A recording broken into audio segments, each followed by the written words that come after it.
நான் உங்கள் அப்துல் மாலிக் பேசுகிறேன். இன்றைக்கி முழுக்க முழுக்க என்ன பேச போகிறேன்னு சொன்னால், இவங்க தான் எங்களுடைய ஓட்டுநர் சேவைக்காரங்களுடைய மாநில தலைவர் நெய்வேலி தங்கமணன் அவர்கள். பேருக்கு ஏற்ற மாரி ரொம்ப தங்கமான மனிதர். அதே போல் இந்த நிறுவனத்தை நடத்தக்கூடிய, இந்த கல்வி குழுமத்தை நடத்தக்கூடிய எங்களுடைய துணைத் தலைவர் பரணிக்குமார் சார் வந்து மிகப்பெரிய ஒரு சிறந்த கல்வியாளர்.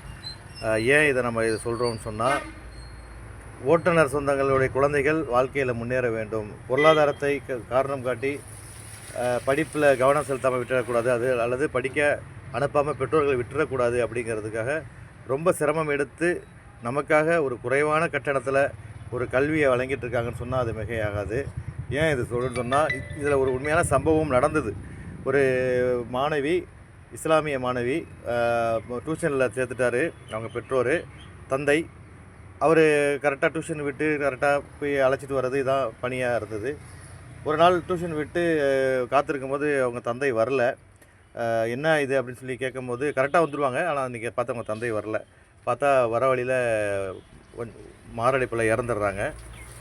மிகப்பெரிய சோகம். அந்த சோகத்தில் அந்த மாணவி எடுத்துக்கிட்ட உறுதிமொழி என்னன்னு சொன்னால், என் தந்தை என்னுடைய படிப்புக்காக தான் இவ்வளோ சிரமப்பட்டாங்க, அதனால் நான் படித்தே தீருவேன்னு சொல்லி மிகப்பெரிய ஒரு அச்சீவ்மெண்ட்டை பண்ணினாங்க.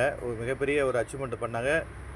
இதுக்கு ஏன் நம்ம இது இஸ்லாமியர்கள் அப்படி இஸ்லாமிய பெண் சொல்கிறோன்னு சொன்னால், பொதுவாக இஸ்லாமியர்கள் என்று சொன்னால் கொஞ்சம் படிக்க வைக்கிறதுக்கு கொஞ்சம் சுணக்கம் காட்டுவாங்க, கொஞ்சம் தயக்கம் காட்டுவாங்க. இறைவனோட அருளால் இப்போ நான் படிக்க வைக்கிறாங்க, நல்லா படிக்க வைக்கிறாங்க. இருந்தாலும்